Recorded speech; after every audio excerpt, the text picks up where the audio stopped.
Hello viewers, অচেতনতার free coaching চ্যানেলে তোমাদের সকলকে স্বাগত জানাই। আজকের এই ভিডিওটিতে তোমরা যারা কলকাতা বিশ্ববিদ্যালয়ে বি ইতিহাস অনার্স 6 সেমিস্টারে পড়ছো, তোমাদের যে DSEA 3 পেপারটি রয়েছে অর্থাৎ বাংলাদেশের ইতিহাস, এই পেপারটির একটি গুরুত্বপূর্ণ প্রশ্ন, ভারত ছাড়ো আন্দোলন বাংলার উপর কি প্রভাব ফেলেছিল, অর্থাৎ বাংলাদেশের উপর ভারত ছাড়ো আন্দোলনের কি প্রভাব পড়েছিল এই প্রশ্নটি নিয়ে, এবং পাশাপাশি আরেকটি প্রশ্ন যেটি তোমাদের টিকা আকারে আসতে পারে পরীক্ষায়, তাম্রলিপ্ত জাতীয় সরকার।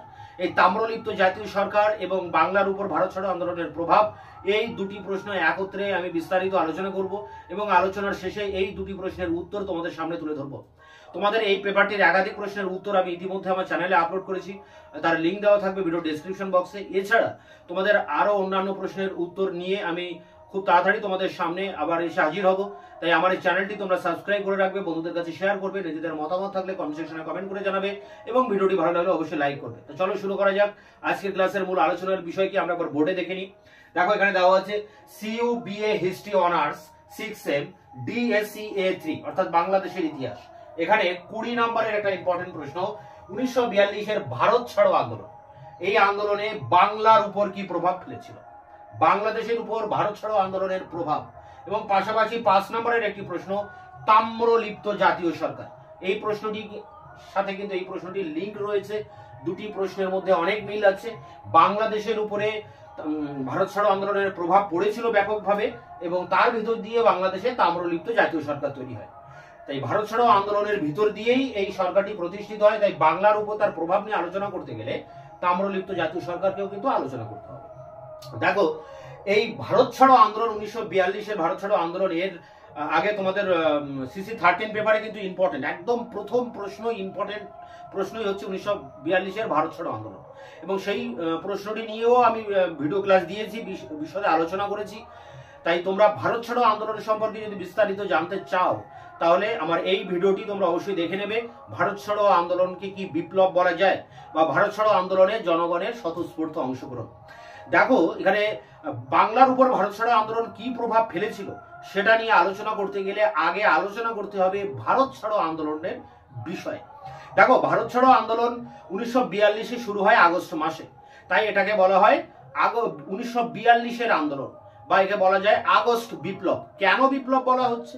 এই কারণে বিপ্লব বলা হচ্ছে যে এর আগে গান্ধীজি যে দুটি সর্বভারতীয় আন্দোলন করেছিলেন, 1920-র অসহযোগ আন্দোলন এবং 1930-এর আইন অমান্য আন্দোলন, সেই দুটি আন্দোলনের থেকে অনেক ব্যাপক আকার ধারণ করেছিল এই ভারত ছাড়ো আন্দোলন। এবং ভারত ছাড়ো আন্দোলনে গান্ধীজি তার যে সত্যাগ্রহের যে আদর্শ, সেই আদর্শ থেকে অনেকটা বিচ্যুত হয়েছিলেন এবং তিনি এখানে ডাক দিয়েছিলেন করেঙ্গে ইয়া মরেঙ্গে, অর্থাৎ হয় জিতবো নাই মরবো, হয় দেশকে স্বাধীন করবো নাই প্রাণ বিসর্জন দেব, অর্থাৎ একটা মারমুখী একটা মনোভাব তিনি এখানে পোষণ করেছিলেন। এই জন্য এই আন্দোলনটাকে বিপ্লবের সাথে তুলনা করা হয়, বলা হয় 1942-এর বিপ্লব। এখন এই আন্দোলনের কারণ কি, 1942-এর ভারত ছাড়ো আন্দোলন কেন করলেন গান্ধীজি, তার 3টি প্রধান কারণ রয়েছে।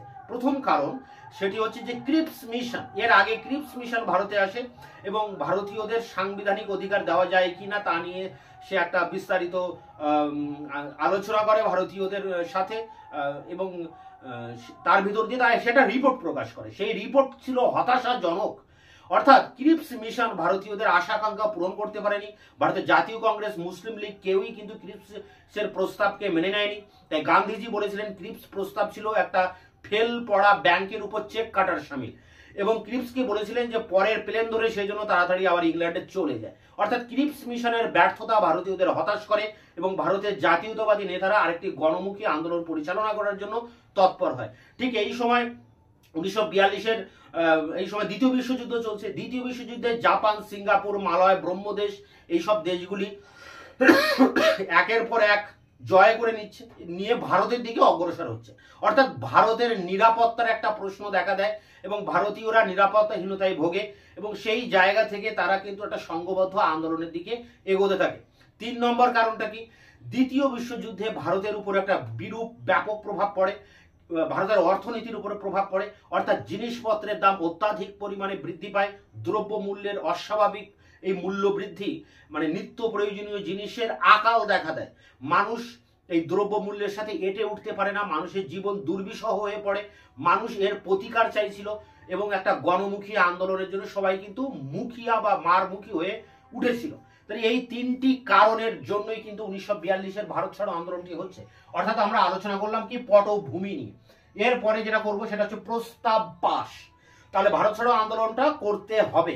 গান্ধীজি সর্বপ্রথম তার হরিজন পত্রিকায় এই ভারত ছাড়ো আন্দোলনের পরিকল্পনা পেশ করেন এপ্রিল মাসে, 26 এপ্রিল 1921 নাগাদ।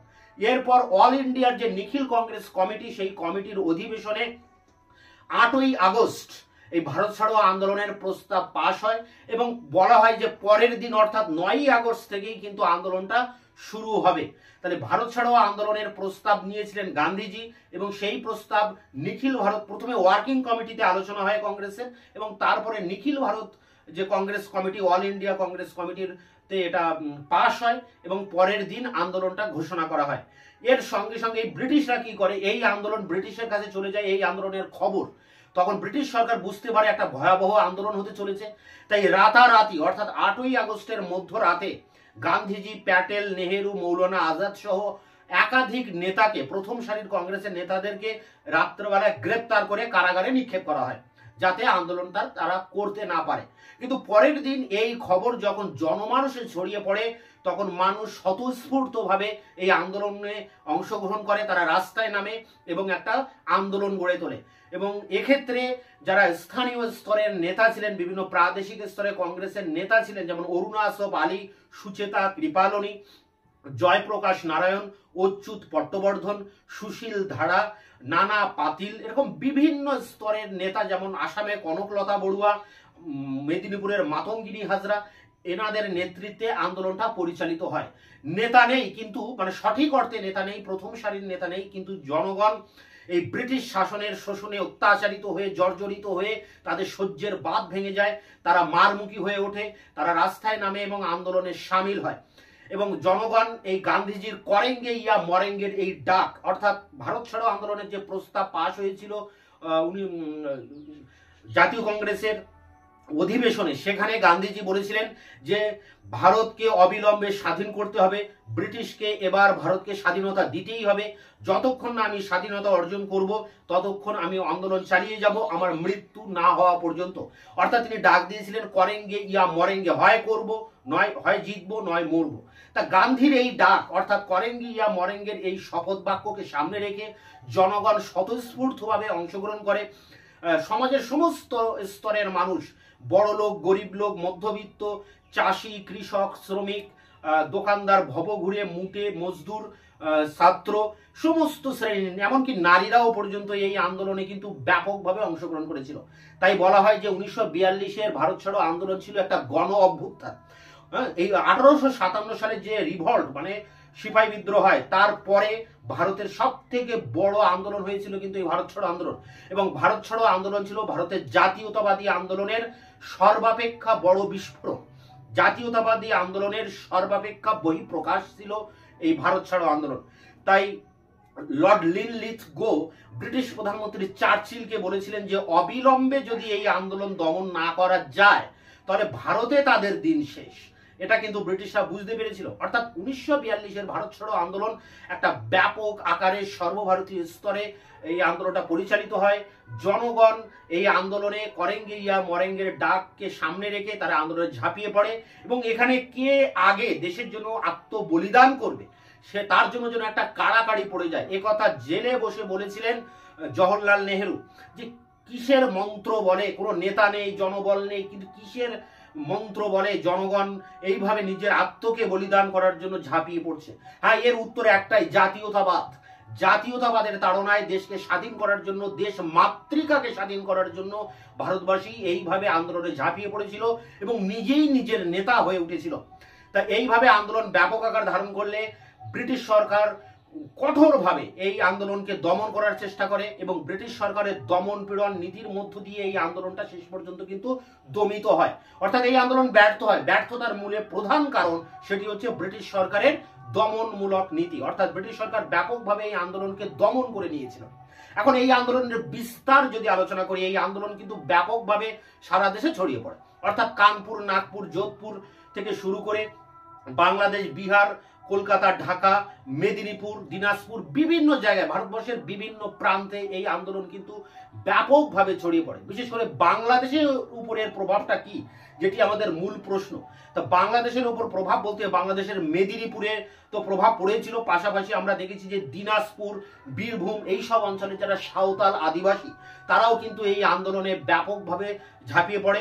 এবং বালুরঘাট অঞ্চলের কথা বলতে হয়, বালুরঘাট অঞ্চলে ইলা মিত্রের নেতৃত্বে এই আন্দোলন একটা ব্যাপক গণমুখী চরিত্র ধারণ করেছিল।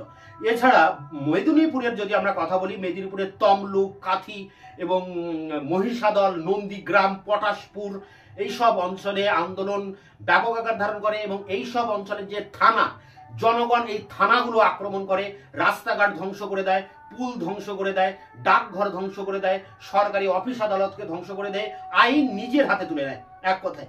এবং এই সময় সতীশচন্দ্র সামন্তের নেতৃত্বে তমলুকে তৈরি হচ্ছে তাম্রলিপ্ত জাতীয় সরকার। এই ধরনের জাতীয় সরকার কিন্তু ভারতবর্ষের অন্যান্য অঞ্চলেও হয়েছে, তালচের, বালিয়া, প্রতাপগড় বিভিন্ন জায়গায় ভারতবর্ষে কিন্তু এই ধরনের স্বতন্ত্র সরকার, ব্রিটিশ সরকারকে বাদ দিয়ে নিজেরাই একটা করে সরকার তৈরি করেছিল। ঠিক সেই রকম সুশীল কুমার ধাড়া এবং অজয় মুখোপাধ্যায় ও সতীশচন্দ্র সামন্ত এই তিন প্রধান নেতা, মেদিনীপুরের এই তিন প্রধান নেতার নেতৃত্বে তৈরি হয় তাম্রলিপ্ত জাতীয় সরকার। অর্থাৎ যে 5 নম্বরের প্রশ্ন আমি বলেছিলাম তাম্রলিপ্ত জাতীয় সরকার, তার কথাই বলছি যে তাম্রলিপ্ত জাতীয় সরকার তৈরি হয়। এবং এই সরকারের প্রধান কেন্দ্র ছিল 4টি অঞ্চল, তমলুক, মহিষাদল, নন্দীগ্রাম, পটাশপুর। এই 4টি অঞ্চলকে কেন্দ্র করে এই সরকার 1942 সালে তৈরি হয়, যার সর্বাধিনায়ক ছিলেন সতীশচন্দ্র সামন্ত, যাকে বলা হতো ডিকটেটর। এখন তিনি একটা স্বতন্ত্র একটা সরকার তৈরি করেন এবং সেখানে একটা স্বতন্ত্র প্রশাসন তৈরি করেন। এবং সেখানে সেই সরকারের নিজস্ব স্বরাষ্ট্র দপ্তর ছিল, সামরিক দপ্তর, যার প্রধান ছিলেন সুশীল কুমার ধাড়া। পরবর্তীতে আমরা দেখতে পাচ্ছি যে এই সতীশ সামন্তকে পুলিশ অ্যারেস্ট করে, অর্থাৎ গ্রেপ্তার করে। তখন সুশীল কুমার ধাড়া অর্থাৎ সুশীল ধাড়া তিনি বা অজয় মুখোপাধ্যায় হয়েছিলেন এই সরকারের প্রধান বা সর্বাধিনায়ক। যে অজয় মুখোপাধ্যায় ভারতবর্ষ স্বাধীন হওয়ার পর বাংলাদেশের প্রথম মুখ্যমন্ত্রী হয়েছিলেন কিন্তু অজয় মুখোপাধ্যায়, পরবর্তীতে হয়েছিলেন। তা যাই হোক, এই সরকারের স্বরাষ্ট্র দপ্তর ছিল, পুলিশ দপ্তর ছিল, গুপ্তচর বাহিনী ছিল, শাসন বিভাগ ছিল, আইন বিভাগ ছিল। প্রতিটা স্বতন্ত্রভাবে এক একটা বিভাগ তৈরি করে এই অঞ্চলে তারা স্বাধীনভাবে সরকার পরিচালনা করে। ব্রিটিশ সরকার ব্যাপকভাবে এখানকার আন্দোলন দমন করার চেষ্টা করেছে, বাড়ি মানে গ্রামের পর গ্রাম জ্বালিয়ে দিয়েছে, ব্যাপক হারে পাইকারি হারে ধর্ষণ করেছে এবং অত্যাচার করেছে। তা সত্ত্বেও কিন্তু এই আন্দোলনকে তারা দমন করতে পারেনি। এই জাতীয় সরকার, তাম্রলিপ্ত জাতীয় সরকার কিন্তু টিকে ছিল। কেন টিকে ছিল তার প্রধান কারণ হচ্ছে জনসমর্থন। এই অঞ্চলের জনগণ ব্যাপকভাবে সমর্থন করেছিল এই তাম্রলিপ্ত জাতীয় সরকারকে। এই তাম্রলিপ্ত জাতীয় সরকার এলাকার পুলিশ প্রশাসন গড়ে তুলেছিল এবং তার নাম দিয়েছিলেন বিদ্যুৎ বাহিনী, এবং একটা স্বেচ্ছাসেবক বাহিনী বা ভলেন্টিয়ার বাহিনী তৈরি করেছিল যার নাম হচ্ছে ভগিনী বাহিনী। এছাড়া একটা প্রচার পত্রিকাও, প্রবাহ বলে একটি প্রচার পত্রিকা সুশীল ধাড়া প্রকাশ করেছিলেন।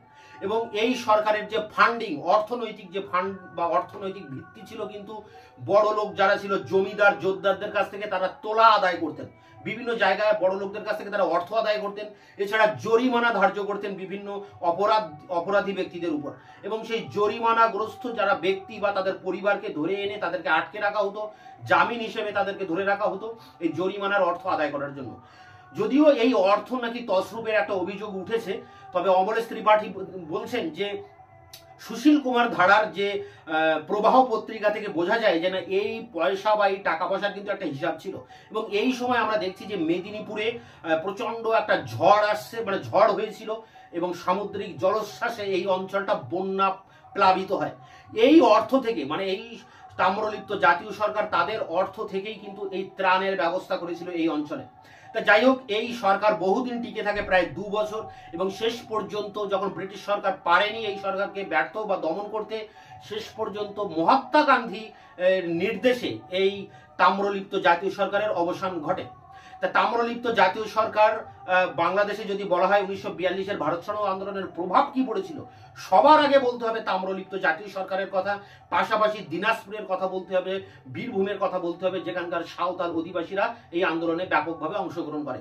পূর্ববঙ্গের ঢাকার কথা বলতে হবে এবং বাংলাদেশের মেদিনীপুরের উল্লেখ করতে হবে, এবং মেদিনীপুরের ম্যাক্সিমাম জায়গাটাই কিন্তু এই আন্দোলন ব্যাপকভাবে এই আন্দোলনে অংশগ্রহণ করে, এখানকার জনগণ স্বতঃস্ফূর্তভাবে অংশগ্রহণ করে। বাংলাদেশের উপরে সব থেকে বেশি প্রভাব পড়েছিল মেদিনীপুরে, নন্দীগ্রাম, মহিষাদল, তমলুক, কাথি, পটাশপুর এইসব অঞ্চলে সব থেকে বেশি গণমুখী আকার ধারণ করেছিল এই ভারত ছাড়ো আন্দোলন। মাতঙ্গিনী হাজরার কথা বলা যায়। মাতঙ্গিনী হাজরা পতাকা ধরে রাখার জন্য তাকে কিন্তু গুলি করেও হত্যা করা হয়। সেই মৃত্যু ভয়কে উপেক্ষা করেও তিনি কিন্তু মিছিল করে গেছে নন্দীগ্রাম থানার দিকে, তিনি মিছিল করে এগিয়ে গেছেন থানা দখল করার উদ্দেশ্যে। তাহলে একজন বৃদ্ধা, 70 বছর 77 বছরের একজন বৃদ্ধা মহিলার যদি এই রকম অ্যাটিটিউড থাকে, তাহলে সাধারণ মানুষের কি অবস্থা হয়েছিল বা তারা কতটা মারমুখী হয়ে উঠেছিল নন্দীগ্রামে বা এই মেদিনীপুরের এই জেলাতে, এর ভিতর দিয়েই বোঝা যায়। মাতঙ্গিনী হাজরার উদাহরণ থেকেই কিন্তু আমরা এটা বুঝতে পারি। তা যাই হোক, এই ছিল ভারত ছাড়ো আন্দোলনের একটা সামগ্রিক রূপরেখা এবং বাংলাদেশের উপর কি প্রভাব সেটাও আলোচনা করলাম সংক্ষিপ্ত আকারেই হয়তো।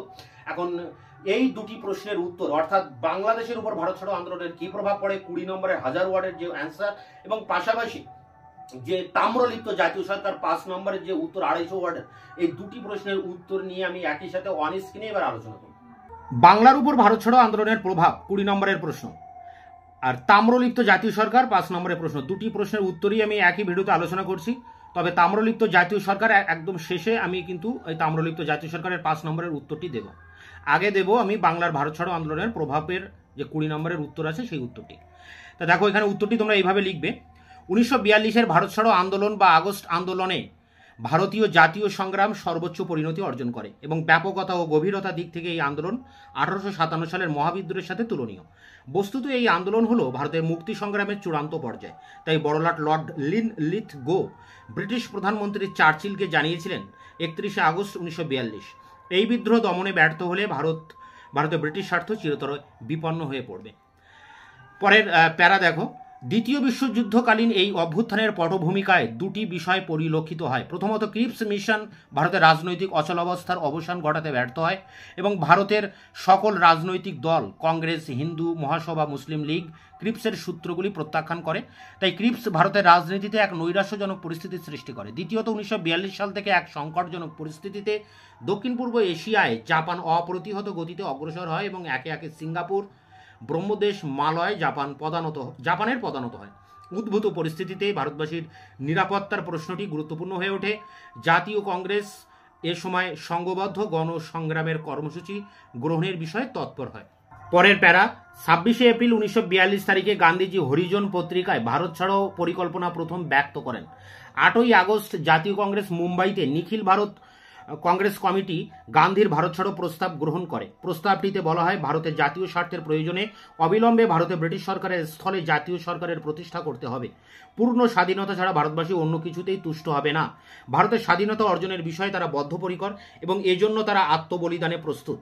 ভারতীয়দের এই দাবি ব্রিটিশ সরকারকে মানতে হবে, অন্যথায় দেশ জুড়ে সাম্রাজ্যবাদ বিরোধী আন্দোলন গড়ে তোলা হবে। গান্ধীজি দৃপ্ত কণ্ঠে ঘোষণা করেন, পূর্ণ স্বাধীনতা ছাড়া আর কিছুতেই আমি সন্তুষ্ট হব না, হয় লক্ষ্য অর্জন নয় মৃত্যু। আমরা ভারত স্বাধীন করব, নতুবা মৃত্যুবরণ করব।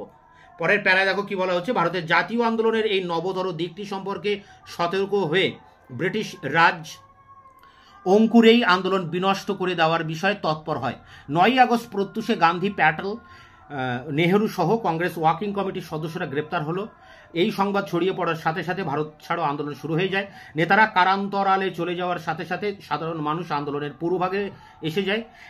এ সময় যেন আগে কেবা প্রাণ করিবেন দান, তারই লাগে কাড়াকাড়ি পড়ে যায়। শুধুমাত্র একটি বিষয় এক্ষেত্রে লক্ষণীয় হয়ে ওঠে এবং তা হলো, মানুষ গান্ধীর করেঙ্গে ইয়া মরেঙ্গে এই মহাভারত নিয়ে দেশ স্বাধীনের যুদ্ধে নেমে পড়ে। দেশপ্রেমের নেশাগ্রস্ত ও আবেগে উদ্দীপ্ত জনতা ব্রিটিশ সরকারের শক্তি ও অত্যাচারের প্রতীকগুলি ধ্বংসে রত হয়। এক কথায় বলা যায়, 42-এর আন্দোলন শুরুতেই আকারে প্রাকারে এক স্বতঃস্ফূর্ত গণ আন্দোলনের প্রকৃতি বিশিষ্ট হয়ে ওঠে। পরের প্যারা দেখো 42-এর আন্দোলনের ব্যাপকতা, গভীরতা, স্বতঃস্ফূর্ততার কারণ বিশ্লেষণ প্রসঙ্গে Stephen Henningham the quit India in Bihar and eastern United province the dual revolt গ্রন্থে লিখেছেন, যুদ্ধকালীন অর্থনৈতিক সংকটের কারণে কৃষকরা সরকার বিরোধী হয়ে উঠেছিল। 1940-এর তুলনায় 1941-এ খাদ্যশস্যের দাম 13.5% বেড়ে গিয়েছিল। এ সময় আবার চাল, নুন, কেরোসিন দুষ্প্রাপ্য হয়ে উঠেছিল এবং বার্মা থেকে চাল আমদানি বন্ধ হওয়ায় রেশন ব্যবস্থা ভেঙে পড়েছিল এবং কালোবাজারি ও মুনাফাবাজি তাণ্ডব চলেছিল। এই পরিপ্রেক্ষিতে জনসাধারণের ধারণা হয়েছিল দেশের মজুদ খাদ্য সেনাবাহিনীকে খাওয়াতেই শেষ হয়ে গেছে। অবশ্য তাদের এই ধারণা অমূলক ছিল না, কারণ এ কারণে আন্দোলনের মেজাজ উত্তরোত্তর চড়া হতে থাকে।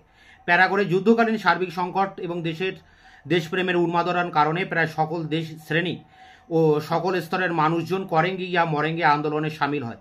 9ই আগস্ট থেকে 14ই আগস্টের মধ্যে জনতার আন্দোলনে বোম্বাই থেকে শুরু করে যুক্তপ্রদেশ, বিহার হয়ে বাংলা, উড়িষ্যায় ছড়িয়ে পড়ে।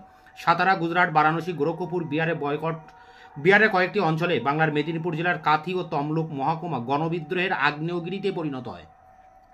প্যারা করে বিহার, উত্তরপ্রদেশ, বাংলা ও মহারাষ্ট্রে এক একটি স্থানে ব্রিটিশ সরকারের সমান্তরাল জাতীয় সরকার প্রতিষ্ঠিত হয়। বাংলার মেদিনীপুর জেলায় তমলুক মহকুমায় তাম্রলিপ্ত জাতীয় সরকার সতীশচন্দ্র সামন্তের নেতৃত্বে এবং নানা পাতিলের নেতৃত্বে মহারাষ্ট্রের সাতারায় প্রতি সরকার ভারত ছাড়ো আন্দোলনের সবিশেষ জঙ্গি চরিত্র বিশিষ্ট হয়ে ওঠে। তমলুকের পার্শ্ববর্তী কাথি মহকুমার পটাশপুর, হলুদকাঠি প্রভৃতি অঞ্চলে ব্যাপক আন্দোলন ও প্রতিরোধ সংগঠিত হয়। তমলুক ও কাথি ছাড়া বীরভূম, ঢাকা, ফরিদপুর, বরিশাল, বর্ধমান, হুগলি প্রভৃতি অঞ্চলে আন্দোলন গণমুখী চরিত্র পরিলক্ষিত হয়। পরের প্যারা দেখো, বাংলার অন্যান্য অঞ্চলের মধ্যে বীরভূম ও দিনাজপুর জেলায় সাঁওতাল উপজাতিদের আন্দোলনে অংশগ্রহণ ছিল বিশেষ লক্ষণীয়। উত্তর বাংলায় বালুরঘাট মহকুমায় সাঁওতাল ও রাজবংশী সম্প্রদায়ভুক্ত জনগণ পুলিশের সঙ্গে প্রকাশ্যে সংঘর্ষে লিপ্ত হয়। এছাড়া উড়িষ্যার তালচের ও নীলগিরিতে উপজাতি সম্প্রদায়ের আন্দোলন স্বতঃস্ফূর্তভাবে যোগ দেয়। সিন্ধু ও উত্তর পশ্চিম সীমান্ত প্রদেশে এবং আসামের নওগাঁও ও শ্রীহট্ট জেলায় আন্দোলন গণমুখী চরিত্র ধারণ করে। প্যারা করে দেখো, বাংলার গ্রামাঞ্চলে ব্যাপক থানা দখল, টেলিগ্রাফ ও ডাকঘর ধ্বংস, রাস্তাঘাট ধ্বংস করা হয়। মেদিনীপুর জেলার কাথি ও তমলুকে ব্যাপক থানা আক্রমণ ও রাস্তাঘাট, পুল ধ্বংস করা হয়। তমলুক থানা দখল করার চেষ্টায় কৃষক রমণী মাতঙ্গিনী হাজরা শহীদ হন। তিনি বারে বারে পুলিশের গুলি উপেক্ষা করে জাতীয় পতাকা ধরে থাকেন। শেষকালে তিনি মৃত্যুর কোলে ঢলে পড়েন। মহিষাদল থানা কংগ্রেস কর্মী ও জনতার আক্রমণ করলেও পুলিশ এবং স্থানীয় জমিদার মহিষাদল রাজের রক্ষী বাহিনীর আক্রমণে বহু লোক নিহত হলে থানা দখল করা যায়নি। মহিষাদল রাজের দেশদ্রোহিতায় ক্রুদ্ধ জনতা রাজ সরকারের কাছাড়ি বাড়িগুলি, ধানের গোলা ধ্বংস এবং লুট করে ও খাজনা বয়কট করে। সুতাহাটা, নন্দীগ্রাম ও পটাশপুরে থানা জনতা দখল করে। বেশ কিছুদিন তমলুক ও কাথিতে ব্রিটিশ সরকারের অস্তিত্ব ছিল না। ইতিমধ্যে পূজার সময় মহাষ্টমীর দিন প্রবল ঝড় এবং সামুদ্রিক বন্যায় কাথি ও তমলুক জলের তলায় চলে গেলে দুর্ভিক্ষে ও প্রাকৃতিক তাণ্ডবে গণ আন্দোলনের ছেদ পড়ে। আন্দোলন এরপর অন্যভাবে সংগঠিত হয়। পরের প্যারায় দেখো, বলা হচ্ছে উড়িষ্যার বালেশ্বর, কটক, কোরাপুট ও তালচেরে ব্যাপক গণ অভ্যুত্থান দেখা দেয়। বাংলার মতোই থানা দখল, সরকারি সম্পত্তি ধ্বংস, যোগাযোগ ব্যবস্থা ধ্বংস এবং গ্রামে স্বরাজ পঞ্চায়েত স্থাপিত হয়। কোরাপুটে লক্ষণ নায়কের নেতৃত্বে উপজাতি কৃষকরা জাপুরের রাজার সংরক্ষিত অরণ্য ধ্বংস করে এবং থানা আক্রমণ করে। তালচেরে চাষি মল্লা রাজ গঠিত হয়। পবিত্র মোহন প্রধান উড়িষ্যার সমান্তরাল সরকার গঠন করেন। এরপরে দেখো রয়েছে তাম্রলিপ্ত জাতীয় সরকার। এই 20 নম্বরের নোটের ভিতরেই একটা পার্ট হচ্ছে তাম্রলিপ্ত জাতীয় সরকার। এখান থেকে তোমরা 5 নম্বরের উত্তরটাও কিন্তু করতে পারবে। তাম্রলিপ্ত জাতীয় সরকার এবং ভারত ছাড়ো আন্দোলনে বাংলার উপর কি প্রভাব পড়েছিল, এই উত্তরের মধ্যেই তাম্রলিপ্ত জাতীয় সরকারটি কিন্তু লিখতে হবে এবং তোমরা আলাদা করেও কিন্তু এটা টিকার জন্য এলে লিখতেও পারবে। দেখো, সরকারি দমননীতি চাপে ভারত ছাড়ো গণ আন্দোলনে দমিত হলেও বিদ্রোহী নেতারা সমান্তরাল সরকার গঠন করে সংগঠিতভাবে ব্রিটিশ বিরোধী আন্দোলন চালান। 4টি প্রধান কেন্দ্রে সমান্তরাল সরকার স্থাপিত হয়, যথা বিহার ও পূর্ব উত্তরপ্রদেশ, বাংলার তমলুক, উড়িষ্যা, মহারাষ্ট্র, কর্ণাটক অঞ্চল। বিহার ও উত্তরপ্রদেশে জয়প্রকাশ নারায়ণ এই জাতীয় সরকার গঠনে নেতৃত্ব দেন। উত্তরপ্রদেশের বালিয়া জেলায় চিতু পান্ডে সমান্তরাল জাতীয় সরকার করেন। গাজীপুরেও জাতীয় সরকার স্থাপিত হয়। প্যারা করে বাংলার তমলুকে সতীশচন্দ্র সামন্তের অধীনে সমান্তরাল জাতীয় সরকার গঠিত হয়। সতীশচন্দ্র সর্বাধিনায়ক বা ডিক্টেটর উপাধি নেন। কাথি মহকুমায় পটাশপুর অঞ্চলে বিদ্রোহীরা নিজস্ব জেলা ম্যাজিস্ট্রেট ও থানা শাসক নিযুক্ত করেন। কাথিতে গঠনমূলক কাজের উপর বেশি জোর দেওয়া হয়। তমলুকে তাম্রলিপ্ত জাতীয় সরকারের সর্বাধিনায়ক ছিলেন সতীশ চন্দ্র। তিনি গ্রেপ্তার হলে অজয় কুমার মুখার্জি সর্বাধিনায়ক হন। তমলুক, মহিষাদল, সুতাহাটা, নন্দীগ্রাম থানা নিয়ে জাতীয় সরকার কাজ চলে। জাতীয় সরকারের সামরিক ও স্বরাষ্ট্র সচিব ছিলেন সুশীল কুমার ধাড়া। এই জাতীয় সরকার সম্পন্ন জোরদার ও মজুদ্দারদের কাছ থেকে অর্থ আদায় করে। সতীশ চন্দ্রের গ্রন্থ থেকে জানা যায় যে দুর্গত বন্যাগ্রস্ত লোকদের মধ্যে ত্রাণ কার্যে অর্থ ব্যয় করা হতো। লুণ্ঠিত ধান বন্টন করা হয়। অমলেশ ত্রিপাঠী অবশ্য অন্য কথা বলেন। সুশীল ধারার প্রবাহ থেকে জানা যায় যে এই অর্থের কিছু অংশ জমা রাখা হলেও তার হিসাব ছিল।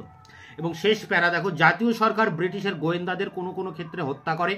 জরিমানার টাকা আদায়ের জন্য জরিমানাগ্রস্ত পরিবারের কোনো ব্যক্তিকে অপহরণ করে জরিমানা আদায় করে। সরকারের প্রচণ্ড দমন নীতি, গৃহদাহ, পাইকারি নারী ধর্ষণ সত্ত্বেও এই জাতীয় সরকার চলতে থাকে এবং ব্রিটিশ সরকারের প্রবল মাথা ব্যথার কারণ ঘটায়। জনসাধারণের সমর্থন না থাকলে এই জাতীয় সরকার পুলিশের চোখে ধুলো দিয়ে টিকে থাকতে পারত না। শেষ পর্যন্ত 1944 খ্রিস্টাব্দে গান্ধীজির নির্দেশে এই জাতীয় সরকার আত্মসমর্পণ করে। তাম্রলিপ্ত জাতীয় সরকারের পুলিশ ও সামরিক বিভাগের নাম ছিল বিদ্যুৎ বাহিনী ও নারী স্বেচ্ছাসেবিকার নাম ছিল ভগিনী সেনা। তো এই ছিল তাম্রলিপ্ত জাতীয় সরকারের উপর 5 নম্বরের উত্তর। এবং 20 নম্বরের বাংলাদেশের উপর ভারত ছাড়ো আন্দোলনের প্রভাব, তার নোটস বা তার ভিডিও নিয়ে এই আলোচনা করলাম। তোমরা এটিকে সংগ্রহ করে পরীক্ষার জন্য প্রস্তুতি নাও। এখান থেকে প্রশ্ন 100% তোমাদের কমন পাবে। তোমাদের সাজেশনে অন্যান্য প্রশ্নের ভিডিও নিয়ে খুব দ্রুত তোমাদের সামনে নিয়ে আসবো। ততক্ষণে তোমরা চ্যানেলকে সাবস্ক্রাইব করে রাখবে যাতে এই ধরনের ভিডিও দিলে তোমরা তার লিঙ্ক বা নোটিফিকেশনটি পেতে পারো। এছাড়া তোমরা ভিডিওটি ভালো লাগলে অবশ্যই একটা লাইক করবে, বন্ধুদের কাছে শেয়ার করবে, নিজেদের মতামত থাকলে কমেন্ট সেকশনে কমেন্ট করে জানাবে।